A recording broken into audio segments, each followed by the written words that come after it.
আসসালামু আলাইকুম। আজকে আমরা জানবো বাংলাদেশের খনিজ সম্পদ থেকে কিছু গুরুত্বপূর্ণ প্রশ্ন উত্তর, যেগুলো প্রাইমারি, বিসিএস ও অন্যান্য কম্পিটিটিভ এক্সামের জন্য খুবই গুরুত্বপূর্ণ। চ্যানেলটি সাবস্ক্রাইব করে সাথে থাকুন। বাংলাদেশের প্রধান খনিজ পদার্থ হচ্ছে প্রাকৃতিক গ্যাস। প্রাকৃতিক গ্যাসের প্রধান উপাদান হচ্ছে মিথেন।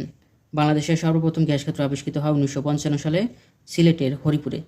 বাংলাদেশের সর্বপ্রথম গ্যাস উত্তোলন শুরু হয় 1957 সালে সিলেটের হরিপুর থেকে। আবিষ্কৃত হয় 1955 সালে এবং এটি গ্যাস উত্তোলন শুরু হয় 1957 সালে। বাংলাদেশের সর্ববৃহৎ গ্যাস ক্ষেত্র হচ্ছে তিতাস গ্যাস ক্ষেত্র। ভিডিওটি ভালো লাগলে অবশ্যই একটি লাইক দিবেন। বাংলাদেশের কোন গ্যাস ক্ষেত্র থেকে দৈনিক সবচেয়ে বেশি গ্যাস উত্তোলন করা হয়? বাখরাবাদ গ্যাস ক্ষেত্র থেকে। তিতাস গ্যাস ক্ষেত্র অবস্থিত ব্রাহ্মণবাড়িয়া জেলায়। বাংলাদেশে এ পর্যন্ত আবিষ্কৃত মোট গ্যাস ক্ষেত্র 29টি। 29তম গ্যাস ক্ষেত্র বা পেক্স কর্তৃক আবিষ্কৃত হয় ভোলা জেলায়। 29তম গ্যাস ক্ষেত্রের নাম ইলিশা 1। সমুদ্র উপকূলীয় গ্যাস ক্ষেত্র দুটি, সাঙ্গু ও কুতুবদিয়া। সাগরে অবস্থিত বাংলাদেশের একমাত্র গ্যাস ক্ষেত্র হচ্ছে সাঙ্গু গ্যাস ক্ষেত্র। বাংলাদেশে সবচেয়ে বেশি গ্যাস ব্যবহৃত হয় বিদ্যুৎ উৎপাদনে। সর্বপ্রথম তেল ক্ষেত্র পাওয়া যায় 1986 সালে সিলেটের হরিপুরে। তেল উত্তোলন শুরু হয় 87 সালের সিলেটের হরিপুরে। আবিষ্কৃত হয় 86, উত্তোলন হয় 1987। উন্নত মানের কয়লার সন্ধান পাওয়া গেছে জয়পুরের হাটের জামালগঞ্জে। সিলিকা বালি সবচেয়ে বেশি পাওয়া যায় কুমিল্লার 14 গ্রামে। সিলিকা বালি সবচেয়ে বেশি পাওয়া যায় কুমিল্লার 14 গ্রামে। চীনামাটি বা শ্বেত মৃত্তিকার জন্য বিখ্যাত নেত্রকোনার বিজয়পুর। কঠিন শিলা বেশি পাওয়া যায় দিনাজপুরে।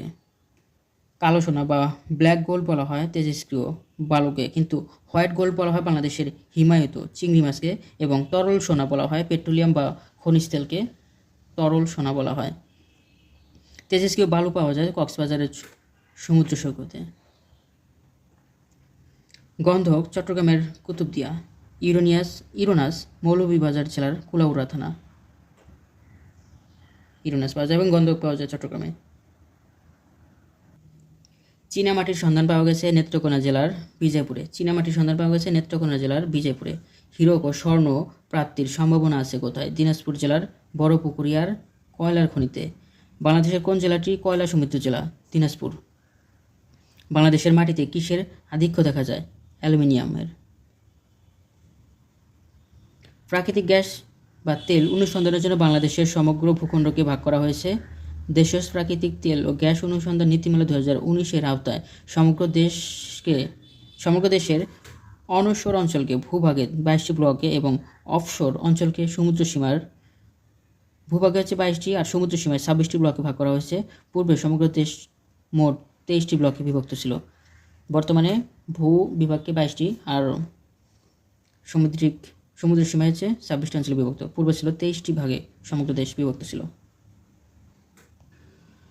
বাংলাদেশের প্রথম লোহার খনি আবিষ্কৃত হয় 2019 সালে।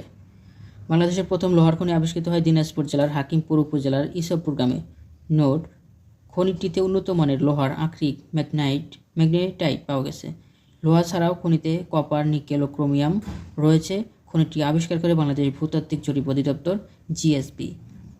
আগামীতে আমরা বাংলাদেশের নদী নিয়ে আলোচনা করব। ভিডিওটি ভালো লাগলে অবশ্যই একটি লাইক দিবেন, চ্যানেলটি সাবস্ক্রাইব করে সাথে থাকুন। সবাই ভালো থাকুন। আসসালামু আলাইকুম।